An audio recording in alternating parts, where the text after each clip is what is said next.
Hello बच्चों, नमस्ते। कैसे हो आप सभी? बहुत अच्छे होंगे। तो आप सभी का बहुत बहुत स्वागत है आपके इस क्लास में।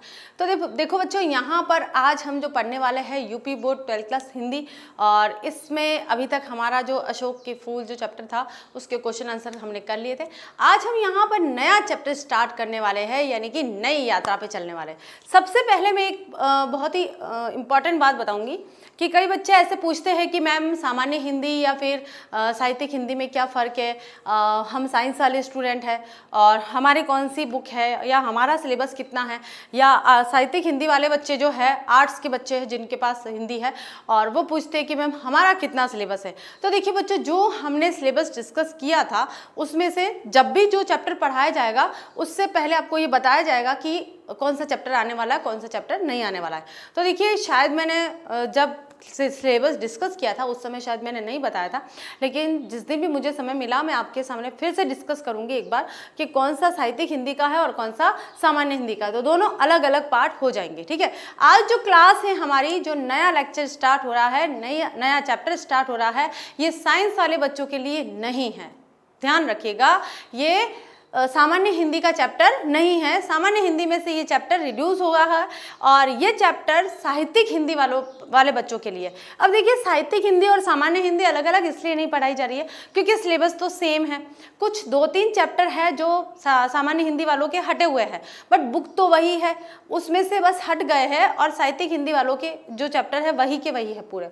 और साथ में जो विविधा है वो सामान्य हिंदी वालों के लिए नहीं है, साहित्यिक हिंदी वालों के लिए है। कुछ ग्रामर पोर्शन भी ज़्यादा आया है तो वो साहित्यिक हिंदी वालों के लिए है। लेकिन ऐसा किया जाएगा कि पढ़ाया पूरा जाएगा, बस ये बता दिया जाएगा आपको कि कौन सा सामान्य हिंदी के लिए है और कौन सा साहित्यिक हिंदी के लिए है। तो आप बिल्कुल चिंता मत करिए, ये जो क्लास है आज की साहित्यिक हिंदी वाले बच्चों के लिए है, मतलब कि आर्ट्स वाले बच्चों के लिए है, जिन्होंने हिंदी लिटरेचर लिया है उनके लिए भी है।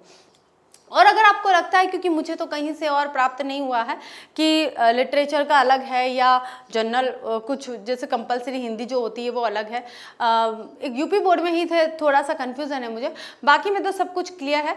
तो आप अगर आपको लगता है तो या तो आप ऑफिस कॉल करके बताइए कि डिम्पल मैम से बात करनी है और आप लोग मतलब उससे कंसल्ट कर सकते हो, या फिर आप ऑफिस में ही बता दीजिए कि मैम हमारा ये जो सिलेबस है, साहित्यिक हिंदी की ये वाली बुक चलती है, सामान्य हिंदी की ये वाली चलती है।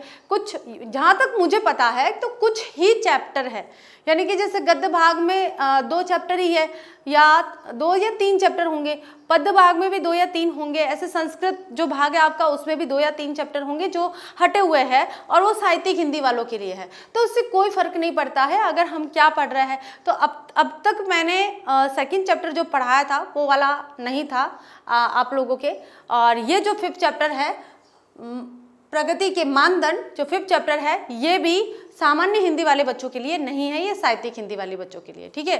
तो आज हम यहाँ पर यूपी बोर्ड 12th क्लास साहित्यिक हिंदी का 5th चैप्टर करने वाले हैं और जिसका नाम है प्रगति के मानदंड। अब देखिए बच्चों, क्या होगा कि जब हम सामान्य हिंदी करेंगे तो जनरल हिंदी वाले बच्चों के लिए क्या होगा कि सीक्वेंस अलग है, ठीक है। उनके लिए शायद ये 4th चैप्टर ही है या 3rd चैप्टर है, लेकिन साहित्यिक हिंदी में जब तक अभी तक हमने जितने चैप्टर करे हैं उनमें ये 5th नंबर पे ये चैप्टर आया है। तो सीक्वेंस से कोई फर्क नहीं पड़ रहा है, आपको चैप्टर का नाम पता होना चाहिए कि हमारे चैप्टर का नाम क्या है, ठीक है ना। तो आज हम यहाँ पर प्रगति के मानदंड जो लिखा है पंडित दीनदयाल उपाध्याय जी ने, आज इसका फर्स्ट लेक्चर करने वाले हैं। इसका मतलब यह है कि आज हम यहाँ पर इनके जीवन परिचय को पढ़ने वाले हैं कि साहित्यकार थे, किस प्रतिभा के धनी थे, कौन कौन से सम्मान मिले, कौन कौन सी कृतियां उनकी, वगैरह वगैरह जितनी भी सारी चीजें होती है वो सारी चीजें हम यहाँ पर पढ़ेंगे। तो फटाफट से आ जाइए बच्चों, बिना लेट किए, क्लास हमारी स्टार्ट हो चुकी है।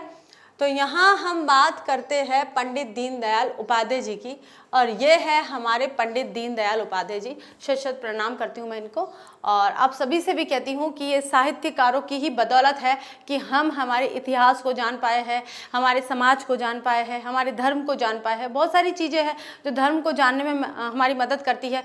तो ऐसे ही तो कोई अलग से धर्म की किताब तो अगर छपती है तो वो पर्टिकुलर धर्म को लेकर चलती है, लेकिन सभी धर्मों के प्रति सम्मान होना चाहिए, धर्मों के प्रति हमारा क्या रुझान होना चाहिए, हमारे क्या विचार होने चाहिए, ये सारी की सारी चीज़ें हमें कौन बताता है? साहित्य बताता है।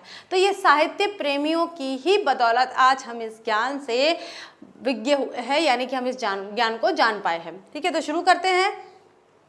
सबसे पहले तो इनका जीवन परिचय, संक्षिप्त परिचय में देखिए क्या होता है, या तो आपसे बहुत ही छोटे शब्दों में, थोड़े शब्दों में पूछा जाता है क्वेश्चन, तब तो आप इस फॉर्म में आंसर दे सकते हो, और अगर नहीं आपसे शब्द सीमा के रूप में पूछा जाता है, क्योंकि यूपी बोर्ड 12th में क्या होता है कि साहित्यिक परिचय आता है, चाहे वो जनरल हिंदी के बच्चे हो, चाहे वो साहित्यिक हिंदी के बच्चे हो, यानी कि लिटरेचर हिंदी के बच्चे हो, आपके साहित्यिक परिचय ही आता है, जीवन परिचय नहीं आता है।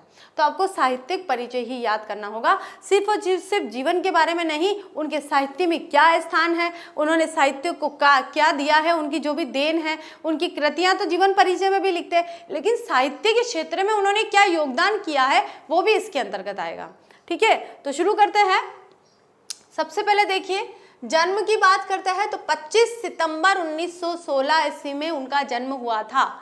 पंडित दीनदयाल उपाध्याय जी का 25 सितंबर 1916 ईस्वी में इनका जन्म हुआ था। जन्म स्थान की बात करते हैं, नगला चंद्रभान मथुरा में इनका जन्म हुआ था। कहाँ पर हुआ था? नगरा चंद्रभान मथुरा में इनका जन्म हुआ था। पिता का नाम था भगवती प्रसाद उपाध्याय। देखिए बच्चों, एमसीक्यू क्वेश्चन में बन सकते हैं, आराम से चांस रहते हैं, या आपसे पूछ लिया जाता है कि पंडित दीनदयाल उपाध्याय जी का जो जीवन परिचय है उसके अंतर्गत आप जीवन परिचय बता दीजिए, छोटे से उसमें भी पूछ लिया जाता है, लेकिन जब बड़े मार्क्स का क्वेश्चन आएगा वो आपके साहित्यिक परिचय से रिलेटेड ही आएगा। ठीक है ना। तो जन्म का समय बताना है, 25 सितंबर 1916 ईस्वी, नगला चंद्रभान मथुरा में इनका जन्म हुआ था, और भगवती प्रसाद उपाध्याय जी इनके पिता है। और माता का नाम क्या है बच्चों? यहाँ पर माता का नाम राम प्यारी है। क्या आ गया है? राम प्यारी इनकी माता का नाम है। याद रखिएगा, ये इतनी चीजें इनके जन्म से संबंधित है। क्या क्या चीजें देख लीजिए कि 25 सितंबर 1916 ईस्वी में इनका जन्म हुआ था, नगला चंद्रभान मथुरा में इनका जन्म हुआ था, भगवती प्रसाद उपाध्याय जी इनके पिता थे, और राम प्यारी देवी उनकी माता थी। आगे देखिए, संपादन किया था, देखिए उन्होंने पत्रिकाओं का संपादन किया था। उसमें से पहली पत्रिका आती है हमारी पांचजन्य, और दूसरी आती है स्वदेश। पांचजन्य और स्वदेश दोनों पत्रिकाओं का उन्होंने संपादन किया था। लेखन विधा कौन कौन सी है? देखिए कौन कौन सी विधाओं में उन्होंने अपना लेखन लिखा है। तो निबंध लिखे हैं उन्होंने, उपन्यास लिखे हैं, और काव्य भी लिखा है बच्चों। देखिए इससे पहले हमने हजारी प्रसाद द्विवेदी जी को पढ़ा था, और हजारी प्रसाद द्विवेदी जी साहित्य में भी है और जनरल में भी है। ठीक है ना, आप सबको पता है। लेकिन प्रगति के मानदंड जनरल में नहीं है, मैं बार बार कह रही हूँ, बीच में भी जब भी मुझे समय मिलेगा और जब से ही मुझे याद आएगा मैं कह दूंगी आपको। तो प्रगति के मानदंड केवल और केवल लिटरेचर हिंदी वाले बच्चे पढ़े। ठीक है, समय ना गंवाए सामान्य हिंदी वाले। फिर कन्फ्यूज़न होता है, फिर डाउट्स आते हैं, कमेंट्स आते हैं, कॉल आता है, मैम हमारे तो सिलेबस का पता ही नहीं चल रहा, ये नहीं पता चल रहा। आपने कोई बुक तो लेकर आए होंगे ना, उसमें आपको बुक का पता चल गया होगा कि हमारा सिलेबस क्या है, उसमें से हट गया, बस कुछ चैप्टर हट जाते हैं। आप स्कूल में पढ़ते हो, वहाँ पर एक स्कूल में अगर साइंस के बच्चे हैं तो आर्ट्स के भी बच्चे होते हैं, तो आपने कभी उनकी बुक के साथ में अपनी बुक का कंपेयर किया है? आपने देखा है कि कौन से चैप्टर इनके हैं और हमारे कौन से हैं, क्या फ़र्क है? हम 12th में पढ़ते हैं, थोड़ा सा हम भी जागरूक रहे और हम पता करने की कोशिश करें। लेकिन फिर भी अगर आपको नहीं समझ में आता है तो मैं आपको ज़रूर बताऊँगी कि कौन सी लिटरेचर हिंदी है और कौन सी जनरल हिंदी है। ठीक है ना। तो देखिए, लेखन विधा में उन्होंने निबंध लिखे हैं, उपन्यास लिखे हैं, और काव्य भी लिखा है। और कोई उन्होंने नहीं, जैसे कथा में नहीं लिखा है, और भी बहुत सारी विधाएं होती है, नाटक होते हैं, संस्मरण होते हैं, रेखा चित्र होते हैं, रिपोर्टाज होते हैं, बहुत सारी विधाएं होती है, उनमें उन्होंने कुछ कार्य नहीं किया है, केवल और केवल निबंध लिखा है, उपन्यास और काव्य लिखे हैं। ठीक है। भाषा देखिए, भाषा की बात करते हैं हम उनकी, ये तो लेखन विधा हो गई।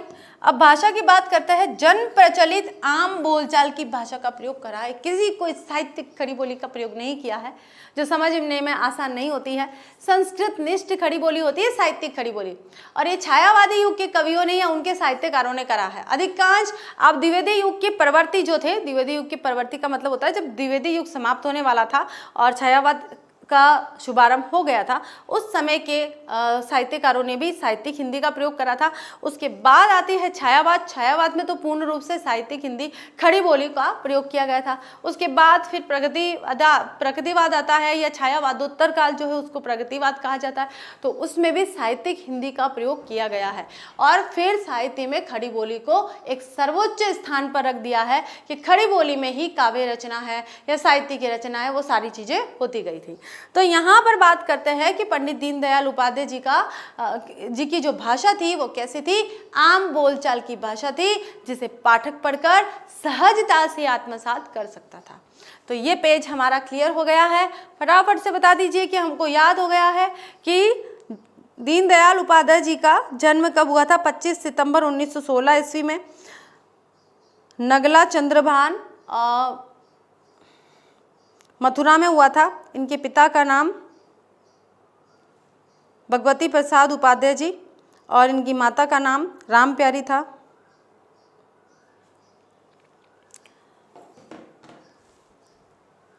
पांचजन्य स्वदेश उनकी पत्रिकाएं थी जिनका उन्होंने संपादन किया था। विधाएं थी, निबंध, उपन्यास और काव्य विधा में उन्होंने अपना जो साहित्य वो रचा है। और भाषा थी उनकी जन प्रचलित भाषा। आगे चलते हैं बच्चों, देखिए अब ज़्यादा लेट नहीं करेंगे, ठीक है। अब आते हैं बात शैली की। शैली का मतलब होता है उन्होंने किस तरह के निबंध लिखे थे, क्या तरीका था उनका। तो देखिए शैली में उनकी विचारात्मक का मतलब होता है विचार किया और विचारों को उन्होंने शब्दबद्ध रचना में उल्लेख कर दिया। फिर है विवेचनात्मक, विवेचन किया उन्होंने। आलोचनात्मक यानी कि समीक्षा भी की थी।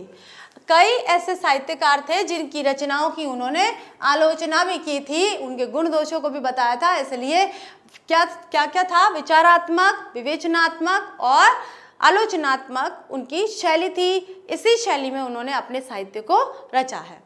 आगे देखिए बच्चों, प्रमुख रचनाओं की बात करते हैं। अब प्रमुख जो रचनाएं थी, मोस्ट इंपॉर्टेंट रचनाएं हैं, वो क्या है, सम्राट चंद्रगुप्त, शंकराचार्य की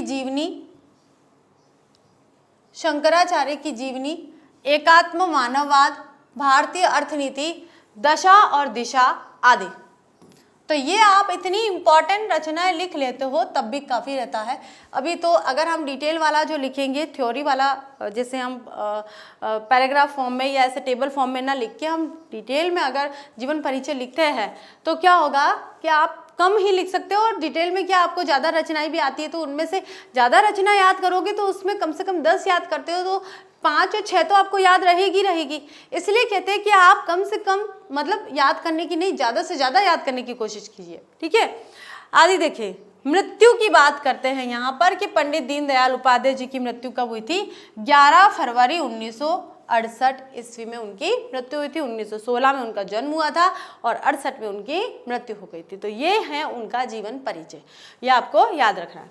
आगे देखिए बच्चों, अब आते हैं यहाँ से हम डिटेल फॉर्म में कि आपको अगर उस तरह से नहीं लिखना है, आपको डायरेक्टली लिखना है, तो आपको कैसे लिखना है कि दीनदयाल उपाध्याय जी का जन्म 25 सितंबर 1916 ईस्वी को उत्तर प्रदेश राज्य की मथुरा जिले के नगला चंद्रभान गांव में हुआ था।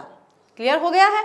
अब इस ग्राम को पंडित दीनदयाल उपाध्याय धाम नाम से जाना जाता है। आप देखिए कितनी उत्कृष्ट, कितनी श्रेष्ठ विभूति थी, कितनी प्रसिद्ध, अपने इतने उल्लेखनीय कार्यों से, अपने श्रेष्ठ कार्यों से इतना महानतम नाम स्थान प्राप्त किया है कि उनके गांव का नाम ही अब नगला चंद्रभान की जगह क्या हो गया है, पंडित दीनदयाल उपाध्याय धाम हो गया है। धाम का मतलब समझते हो, जहाँ ईश्वर निवास करते हैं, जहाँ पर भगवान रहते हैं, जहाँ पर प्रसिद्ध मंदिर होते हैं, उनको क्या कहते हैं, धाम कहते हैं। तो पंडित दीनदयाल उपाध्याय जी को भी किसकी संज्ञा दे दी है, ईश्वर की संज्ञा देती है। क्या उनके अंदर ईश्वरीय तत्व थे जिसलिए उनके गांव को उनके नाम के साथ जोड़ा और फिर धाम रख दिया है, ठीक है। ये एक धार्मिक भावना से जुड़ गया। अब ये थोड़ा, इनके परदादा पंडित हरिराम उपाध्याय थे। इनके परदादा का नाम क्या था, पंडित हरिराम उपाध्याय था, जो एक प्रख्यात ज्योतिष थे। क्या थे वे, ज्योतिष थे बच्चों। प्रख्यात यानी कि बहुत ही प्रसिद्ध, बहुत से लोग उनको जानते थे, बहुत से लोग उनके पास आते होंगे, तो ऐसे बहुत प्रसिद्ध ज्योतिष थे। इनके पिता का नाम भगवती प्रसाद उपाध्याय तथा माँ का नाम राम प्यारी था। हमने डिटेल फॉर्म में जब पढ़ा था तो हमने बहुत ही शॉर्ट फॉर्म में देखा था। ऐसा नहीं देखा था कि उनके गांव का नाम पंडित दीनदयाल उपाध्याय धाम रख दिया गया है, या उनके दादा का नाम पंडित हरिराम उपाध्याय जी था जो एक ज्योतिष थे, और फिर उनके पिता का नाम, माता का नाम हमने पढ़ लिया था। तो डिटेल फॉर्म में बहुत सारी एक्स्ट्रा चीज़ें भी आती हैं। तो मैं ये मानती हूँ कि आपको डिटेल फॉर्म में अगर कोई जीवन परिचय, साहित्यिक परिचय याद है तो आप उसको टेबल फॉर्म में बना सकते हो, लेकिन टेबल फॉर्म है तो आप उसको डिटेल फॉर्म में बढ़ा चढ़ा के नहीं लिख सकते हो, क्योंकि जो फैक्ट्स होते हैं, जो तथ्य होते हैं, जितने आंकड़े हैं कि भाई उनके दादा का नाम नहीं पता तो नहीं पता, क्या लिखोगे, मन से क्या लिखोगे, कुछ नहीं लिखोगे।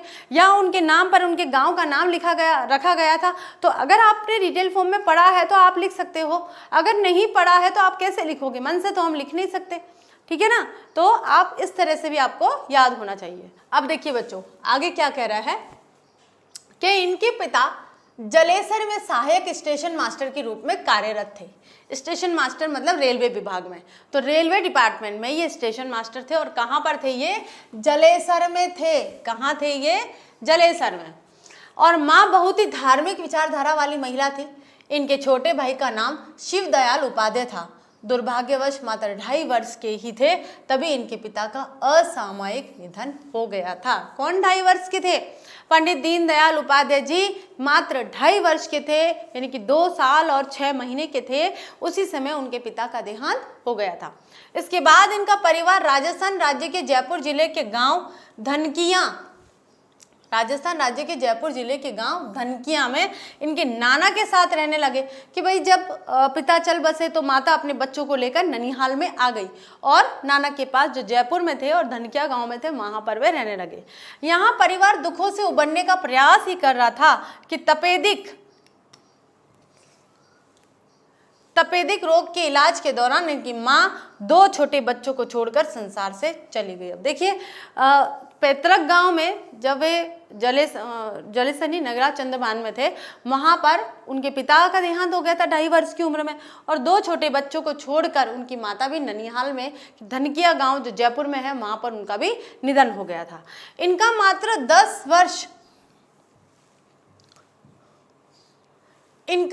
10 वर्ष की अवस्था में इनके नाना का भी निधन हो गया था। अब देखिए नाना संभालने वाले थे, माता पिता चल बसे तो कौन संभालता है भाई, ननिहाल पक्ष संभालता है या दादा दादी भी संभालते हैं। लेकिन इनकी माता जब पीहर आ गई, अपने मायके आ गई, तो वहाँ अपने पिता की शरण में अपने बच्चों का पालन पोषण कर रही थी। अब ये हुआ है कि तपेदिक बीमारी हुई और इस बीमारी के कारण उनकी माता का भी देहांत हो गया। अब भाई क्या होगा कि अब कौन पालन पोषण करेगा, तो नाना के ऊपर आ गई सारी जिम्मेदारी। अब कहानी के तौर पर याद रखेंगे ना बच्चों तो हमें अच्छे से याद होगा। केवल हम रटने के फॉर्म में या हमने बिल्कुल ऐसे पढ़ रहे कि नहीं ये साहित्य में ऐसा ऐसा है, नहीं, बिल्कुल कहानी की स्टोरी की तरह याद करिए हर चीज़ को। अगर आप हिस्ट्री पे पढ़ते हो तो उसको स्टोरी की तरह याद करिए। पॉल साइंस पे पढ़ रहे हो या ज्योग्राफी पढ़ रहे हो या आप कोई भी सब्जेक्ट पढ़ रहे हो, पब्लिक एडमिनिस्ट्रेशन पढ़ रहे हो, समाज शास्त्र पढ़ रहे हो, नागरिक शास्त्र पढ़ रहे हो, जो भी पढ़ रहे हो उसको थोड़ा सा उसमें कहानी जोड़ दीजिए, थोड़ा सा एक कुछ लिंक जोड़ दीजिए, उससे अच्छा याद होता है। तो यहाँ भी देखिए कि नाना के यहाँ पे 10 वर्ष के हुए थे, वे 10 वर्ष की अवस्था में जो नाना जी थे वो भी चल बसे भाई। अब उनके ऊपर से जो बड़ों का साया था वो चला गया था। पंडित दीनदयाल उपाध्याय जी मात्र 10 वर्ष के थे, और 10 वर्ष की आयु क्या अपने आप को संभालने के लिए समर्थ होती है क्या, बिल्कुल नहीं होती है। नेक्स्ट देखिए बच्चों, मामा ने इनका पालन पोषण अपने बच्चों की तरह किया। छोटी अवस्था में ही अपना ध्यान रखने के साथ इन्होंने अपने छोटे भाई के अभिभावक का दायित्व भी निभाया। अब देखिए जो मामा थे, मतलब अपनी मम्मी के जो पिता होते वो मामा होते हैं, उनके मामा जी ने इनका पालन पोषण करा। अब भले ही मामा जी पालन पोषण कर रहे, लेकिन जब माता पिता का साया सिर से उठ जाता है ना बच्चों, तो उसमें क्या होता है, चाहे वो बड़ा बहन हो, बड़ी बहन हो या बड़ा भाई हो, माता और पिता की भूमिका निभाते हैं। अगर बड़ी बहन है तो वो माता की भूमिका निभाकर और अपने भाई बहनों का पालन पोषण करती है, और अगर बड़ा भाई है तो पिता की भूमिका के साथ में अपने भाई बहनों का पालन पोषण करते हैं। तो ऐसे ही पंडित दीनदयाल उपाध्याय जी जब 10 वर्ष के थे और नाना जी भी चल बसे थे, माता पिता तो पहले ही चल बसे थे, तो उनके मामा की शरण में रहे। लेकिन क्या हुआ कि भाई अपने छोटे भाई के अभिभावक यानी कि संरक्षक बनकर रहे। और कभी कभी क्या होता है कि छोटी उम्र में परिस्थितियां ऐसी आ जाती है कि हम जल्दी बड़े हो जाते हैं, हमें पता ही नहीं होता है कि हम इतने बड़े कब हो गए, क्योंकि हम अब बुद्धि और हमारे कर्तव्य, हमारे ऊपर जिम्मेदारियां इतनी आ जाती है कि हम ऑटोमेटिकली हमारी जो सोच है वो काफ़ी मैच्योर हो जाती है। परंतु दुर्भाग्य से भाई को चेचक की बीमारी हो गई और 18 नवंबर 1934 ईस्वी को उसका भी निधन हो गया। देख लीजिए कितनी ट्रेजेडी है एक इंसान के जीवन में। हम तो छोटी से कोई दुर्घटना हो जाती है, मृत्यु कारित नहीं होती है, लेकिन दुर्घटना हो जाती है, उसमें भी हम अपने आप को टूटा हुआ सा महसूस करते हैं। ऐसा लगता है कि जीवन में कुछ भी नहीं है। यहाँ तक कि कोई व्यक्ति अपने रोजगार में असफल भी हो जाता है, ठीक है, तब भी वो अपने आप को कायर समझने लग जाता है और कायरता का कार्य कर लेता है। वो सोचता ही नहीं है कि मेरे परिवार में कौन है, क्या है। यहाँ तो देखिए साहित्यकार कैसे बने हैं, अपनी पीड़ाओं के कारण, अपने मन के अंदर जो कुंठाएं है, मन के अंदर जो पीड़ा है, अपने जीवन में जो पीड़ा है, उन पीड़ाओं को उन्होंने उकेरने की कोशिश की है, ना कि कोई मौज मस्ती का वातावरण उनको मिला था। तो पिता की मृत्यु हो गई, माता की मृत्यु हो गई है, अब नाना की भी मृत्यु हो गई थी, उसके बाद में जो भाई बचा था छोटा, वो उसकी भी मृत्यु हो गई। तो अब उनके जीवन में क्या था लक्ष्य? कुछ नहीं। छोटी सी उम्र में इतनी सारी तकलीफें उन्होंने देख ली थी। दीनदयाल जी ने कम उम्र में ही अनेक उतार चढ़ाव देखे, परंतु अपने दृढ़ निश्चय से जिंदगी में आगे बढ़ते रहे। उन्होंने हार नहीं मानी। ईश्वर का जो भी नियम था या उसका जो भी विधान था, उसको उन्होंने स्वीकार किया, हार नहीं मानी और अपने जीवन को आगे बढ़ाते चलते गए। उन्होंने सीकर से हाई स्कूल की परीक्षा पास की। जयपुर के पास में ही है सीकर। तो ये जो धनकिया गांव है, हो सकता है जयपुर और सीकर के बॉर्डर पर हो, तो जयपुर में गांव लगता हो और जो सीकर का स्कूल है वो उस गांव से पास में पड़ता हो। तो कभी कभी क्या होता है कि आपका जो निवास स्थान है वो अलग जिले में हो सकता है, और आपका जो भी दिनचर्या, आपकी रोज की जो दिनचर्या चलती है, या फिर आपके रोज के जो भी क्रियाकलाप चलते हैं, या आपका व्यापार देख लीजिए, आपकी नौकरी देख लीजिए, आपकी शिक्षा दीक्षा देखिए, वो अलग जिले में हो जाती है। क्योंकि बॉर्डर के पास क्या होता है, गांव होते हैं, गांव में सुविधा नहीं होती, तो हम किसी और गांव में जाते हैं तो वहां सुविधा होती है, और मान लीजिए वो गांव कोई और जिस स्थान पर जा रहे हैं या जिस गांव में जा रहे हैं वो उस गांव में अलग जिला लगता हो, तो ऐसा भी पॉसिबल है। तो हो सकता है यहाँ पर भी ऐसा हुआ कि धनकिया गांव में सुविधा नहीं होगी जो जयपुर में लगता था, लेकिन उनके गांव के पास में ही एक गांव होगा जहाँ पर हाई स्कूल होगी, और वो सीकर जिले में होगी, या सीकर खुद ही शहर होगा। जन्म से बुद्धिमान और प्रतिभाशाली थे भाई, कौन? दीनदयाल उपाध्याय जी। तभी तो इतनी तकलीफों के बाद भी साहित्य में स्थान पा लिया उन्होंने। पंडित दीनदयाल उपाध्याय धाम उनके गांव का नाम हो गया है। तो आप सोचिए, जन्म से कैसे थे वे? बुद्धिमान और प्रतिभाशाली थे। दीनदयाल को स्कूल और कॉलेज में अध्ययन के दौरान कई स्वर्ण पदक, देखिए गोल्ड मेडल प्राप्त किए थे उन्होंने, प्रतिष्ठित पुरस्कार भी प्राप्त हुए थे। याद रहेगा ना? इतना अच्छे से याद रहेगा, पूरी स्टोरी याद है। 2.5 साल की उम्र में पिता चले गए, फिर माता चली गई, उसके बाद 10 वर्ष के हुए थे कि नाना भी चले गए। फिर 18 नवंबर 1934 को उनके छोटे भाई का भी स्वर्गवास हो गया। अब देख लीजिए, उनकी 1916 में तो उनका जन्म हुआ था और 1934 में छोटे भाई का देहांत हो गया। उसके बाद उन्होंने जैसे तैसे करके अपने आप को संभाला और काफ़ी बुद्धिमान और प्रतिभाशाली व्यक्तित्व के धनी थे। कई स्वर्ण पदक उन्होंने पढ़ाई के दौरान प्राप्त किए थे और कई पुरस्कारों से भी सम्मानित हुए थे। तो याद रहेगा इतना। नेक्स्ट चलिए, इन्होंने अपनी स्कूल की शिक्षा बिड़ला कॉलेज, पिलानी और स्नातक की शिक्षा कानपुर विश्वविद्यालय के सनातन धर्म कॉलेज से पूरी की थी। अब देखिए क्या हुआ भाई, बिड़ला कॉलेज कहाँ पर है? पिलानी। और पिलानी कहाँ पर है? ये शायद फलौदी में है, फलौदी पिलानी चुरू में है, शायद चुरू में है ना। तो इन्होंने अपनी स्कूल की शिक्षा बिड़ला कॉलेज पिलानी से और स्नातक की शिक्षा कानपुर विश्वविद्यालय से करी थी। फिर यूपी चले गए, वो उत्तर प्रदेश उनका जन्म स्थान था, और वापस वहीं चले गए। सनातन धर्म कॉलेज से पूरी करी थी। इसके पश्चात इन्होंने सिविल सेवा की परीक्षा पास की, लेकिन आम जनता की सेवा के लिए इस नौकरी का इन्होंने परित्याग कर दिया।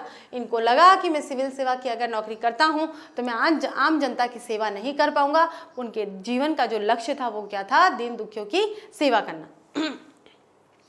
दीनदयाल उपाध्याय अपने जीवन के आरंभिक वर्षों से समाज सेवा के प्रति पूर्णतया समर्पित थे। अब देखिए, जीवन में इतनी ट्रेजेडी हुई है, इतनी दुर्घटनाएं हुई है, इतनी घटनाएं हुई है, इतने वाकया हुए हैं, तो मनुष्य क्या करता है? अपनी जो मन की जो इच्छाएं है ना, उनका परित्याग कर देता है और जन सेवा के मार्ग पर चल बैठता है। और होता भी यही है, जब आपके जीवन में पीड़ा ही पीड़ा आती रहती है, दुखी दुख आता रहता है, तो मन प्रसन्न नहीं होता। और मन प्रसन्न नहीं होता है तो मन की इच्छाएं जो है वो मर सी जाती है, और उससे क्या होता है कि आपका जो जीवन है वो जन सेवा में चला जाता है, और आप अपने मन को उस तरफ ले जाना चाहते हो जहां आपका मन प्रसन्न हो, जो कार्य करने से आप सुखी हो जाओ। स्वयं के लिए फिर कुछ भी इच्छा नहीं रहती है। फिर ऐसा लगता है कि हम सिर्फ दीन दुखियों की मदद करें, कोई ऐसा कार्य करें जिससे हमारा जो जीवन है वो सार्थक हो जाए। तो दीनदयाल उपाध्याय जी ने भी ज़्यादा उम्र नहीं थी, छोटी सी उम्र में उन्होंने इतनी तकलीफें झेल ली थी कि उनको पता था कि मुझे अब क्या करना है, क्योंकि जीवन में जो भी अभिलाषा थी उनका परित्याग वे कर चुके थे।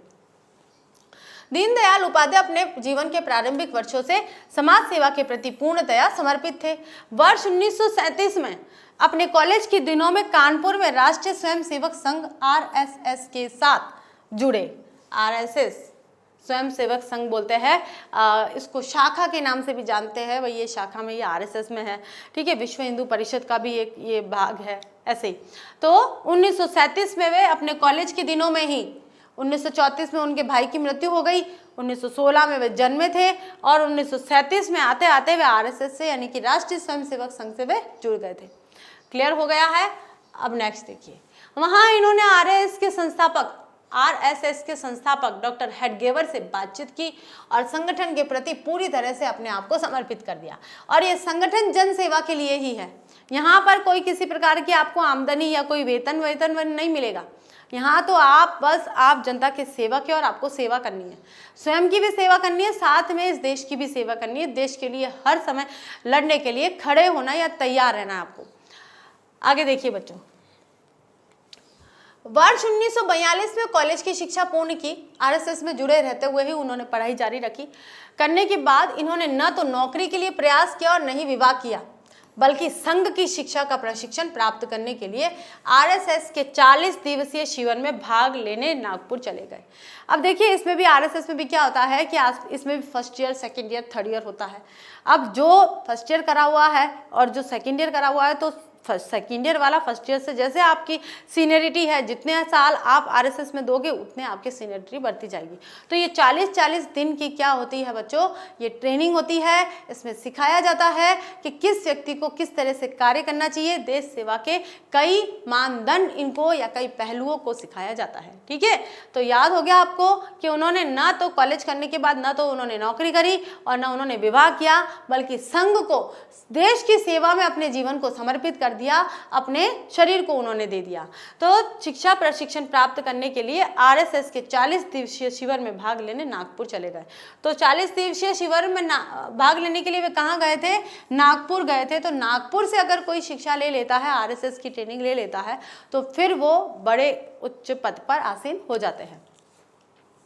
डॉक्टर श्यामा प्रसाद मुखर्जी द्वारा सन 1951 में स्थापित किए गए भारतीय जनसंघ का इन्हें प्रथम महासचिव नियुक्त किया गया और ये लगातार 1967 ईस्वी तक जनसंघ के महासचिव बने रहे, ठीक है।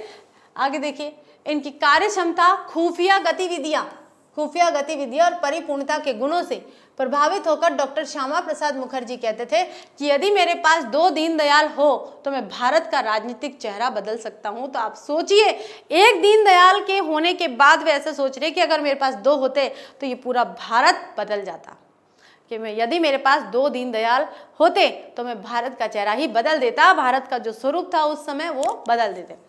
परंतु सन 1953 में डॉक्टर श्यामा प्रसाद मुखर्जी के असमय निधन से पूरे संगठन की जिम्मेदारी दीनदयाल उपाध्याय जी के युवा कंधों पर आ गई थी। तो श्यामा प्रसाद मुखर्जी भी संघ के ही एक बड़े उच्च पदाधिकारी थे, उनकी मृत्यु हो गई थी। संघ के संस्थापक कौन थे? डॉक्टर हेडगेवर, ठीक है। गुरुजी भी थे एक, और इन दोनों ने, गुरुजी और हेडगेवर वॉलकर जी थे, ये मराठी थे, महाराष्ट्र के थे। इन्होंने दोनों ने मिलकर और इस संघ को चलाया था, इसकी नींव रखी थी। उसके बाद तो आज संघ क्या है आप सबको अच्छे से पता है, और जिनको, कई बच्चे जिनको यही नहीं पता है कि आरएसएस क्या है, बहुत से बच्चे हैं जिनको यही नहीं पता है। तो श्यामा प्रसाद मुखर्जी की 1953 में यानी 1953 में असामयिक मृत्यु हो गई। इसलिए पूरे संघ का जो भार था, दायित्व था, वो किसके कंधों में आ गया था? दीनदयाल जी के कंधों पर आ गया था। भारतीय जनसंघ के 14वें वार्षिक अधिवेशन में दीनदयाल को दिसंबर 1967 ईस्वी में कालीकट में जनसंघ के अध्यक्ष निर्वाचित किया गया। 11 फरवरी 1968 ईस्वी को इनका देहावसान हो गया था। देखिए, अब देखिए 1968 में से आप, ये बोर्ड है ना बहुत ज्यादा हैंग होता है, 68 में से 1916 आप माइनस कर दीजिए तो कितने हो गए भाई? ये 2 तो यहाँ पर हो गए हैं, 2 तो यहाँ पर हो गए हैं और ये 5 हो गए हैं, माइनस करा है ना। 52 ईयर्स, मात्र 52 वर्ष की उम्र में इनका देहांत हो गया था। आगे देखिए, कहा जाता है कि मुगल सराय रेलवे स्टेशन पर इनका निष्प्राण शरीर पाया गया था। अब देखिए इनकी मृत्यु कैसे हुई, किसी को इनका निष्प्राण यानी कि इनकी डेड बॉडी मिली थी मुगल सराय रेलवे स्टेशन पर, जहां ये मृत पाए गए थे। हो सकता है ऐसे ही भाई गए कहीं जाने के लिए निकले हो, लेकिन जीवन में इतने दुख दर्द आ गए थे कि इन्होंने जीवन में अपने लिए कुछ सोचा ही नहीं। देखिए कभी कभी क्या होता है कि प्रसन्नता मनुष्य के अंदर की, जो आपके इंटरनल एक तो बॉडी पार्ट्स होते हैं और एक एक्सटर्नल होते हैं, यानी कि एक तो आपके आंतरिक भाग होते हैं शरीर के और एक बाह्य भाग होते हैं। अब जरूरी नहीं है कि आप शरीर से बहुत अच्छे खासे मोटे ताजे हो तभी आपका जीवन ज़्यादा चलेगा।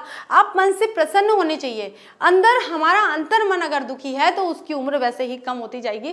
तो ऐसे 52 वर्ष की मात्र अल्पायु में ही उनका देहांत हो गया था। किनका? दीनदयाल उपाध्याय जी का। इनकी कार्य क्षमता खुफिया, ये थोड़ा एक मिनट डबल आ गया। दीनदयाल उपाध्याय जी एक चर्चित पत्रकार भी थे। उपाध्याय के अंदर की पत्रकारिता तब प्रकट हुई थी जब उन्होंने लखनऊ से प्रकाशित होने वाली मासिक पत्रिका राष्ट्र धर्म में वर्ष 1940 के दशक में कार्य किया था। देखिए क्या बताया है कि दीनदयाल उपाध्याय एक चर्चित पत्रकार थे और उपाध्याय जी के अंदर एक पत्रकारिता तब प्रकट हुई। कब प्रकट हुई? इसका भी कोई एक ना एक घटना होती है। इन्होंने लखनऊ से प्रकाशित होने वाली मासिक पत्रिका राष्ट्र धर्म में वर्ष 1940 के दशक में कार्य किया। यानी कि जो लखनऊ से एक पत्रिका प्रकाशित होती थी राष्ट्र धर्म, उस पत्रिका में उन्होंने कार्य किया।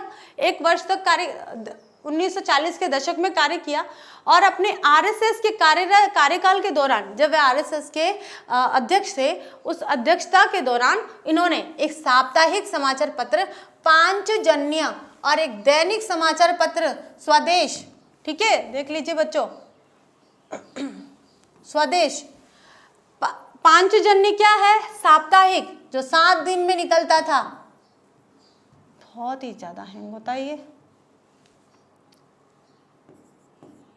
जो 7 दिन में निकलता था।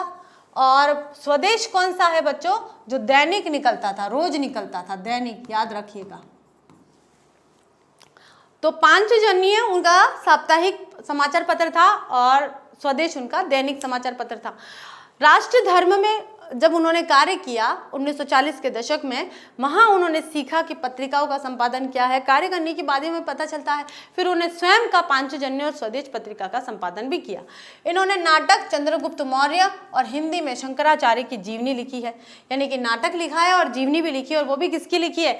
आदि शंकराचार्य बच्चों, उनकी उन्होंने जीवनी लिखी है। इन्होंने राष्ट्रीय स्वयंसेवक संघ के संस्थापक डॉक्टर के.बी. हेडगेवर की जीवनी का मराठी से हिंदी में अनुवाद भी किया है। ठीक है, आगे देखिए इनकी प्रसिद्ध साहित्यिक कृतियां।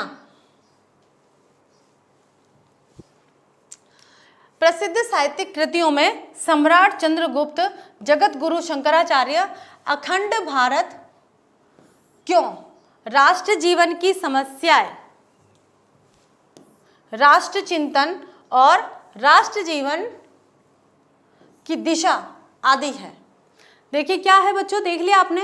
इन्होंने चंद्रगुप्त मौर्य, इनका जो नाटक था वो कौन सा है? चंद्रगुप्त मौर्य, हमने टेबल फॉर्म में देखा था। और हिंदी में शंकराचार्य की जीवनी लिखी है। इन्होंने राष्ट्र हिंदी में लिखी है, मतलब कि जो मराठी में लिखी गई थी उसका उन्होंने अनुवाद किया है। आगे देखिए, हिंदी में उन्होंने लिखी है जीवनी। और राष्ट्रीय स्वयंसेवक संघ के संस्थापक डॉक्टर के.बी. हेडगेवर की जो जीवनी है वो मराठी में लिखी गई थी, क्योंकि वो मराठी थे, महाराष्ट्र के थे। उसके बाद उनका उस जीवनी का हिंदी में अनुवाद किसने किया था? पंडित दीनदयाल उपाध्याय जी ने। इनकी प्रसिद्ध साहित्यिक कृतियों में सम्राट चंद्रगुप्त, जगत गुरु शंकराचार्य, अखंड भारत क्यों, राष्ट्र जीवन की समस्याएं और राष्ट्र चिंतन और राष्ट्र जीवन की दिशा आदि, ये सारी इनकी कृतियां हैं। तो क्लियर हो गया, हमें याद हो गया अच्छे से।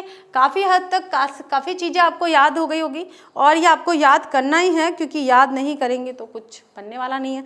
और ऐसे साहित्यकार है, इम्पॉर्टेंट है साहित्यिक हिंदी वालों के लिए, सामान्य हिंदी वालों के लिए नहीं है ये, तो ये आपको याद करना होगा। ठीक है, तो देखिए बच्चों, आज हमने यहाँ पर लिटरेचर हिंदी का 5th चैप्टर शायद सामान्य हिंदी का तो है ही नहीं, यानी कि जनरल हिंदी वाले बच्चों का ये चैप्टर नहीं है। लिटरेचर हिंदी वाले बच्चों का 5th चैप्टर, उसका फर्स्ट लेक्चर पंडित दीनदयाल उपाध्याय जी का जीवन परिचय पढ़ा है और देखा है कि जितने काफ़ी कुछ साहित्यकार ऐसे होते हैं कि जिनके जीवन में इतनी घटनाएं घटित होती है और फिर साहित्य का प्रस्फुटन होता है, ऐसे नहीं होता है। कोई व्यक्ति ऐसे ही अपना मर्म, अपने पीड़ा को एक तरफ रखकर और समाज की सेवा करने के लिए लग जाता है, तो ऐसे ही नहीं होता है। उसके लिए काफ़ी घटनाओं से हमें गुजरना होता है, कई दौरों से हमें गुजरना पड़ता है। तो आज हमें इतना ही बच्चों, अगली क्लास में इस चैप्टर के प्रगति के मानदंड के साथ में फिर मिलते हैं। तब तक के लिए थैंक यू सो मच।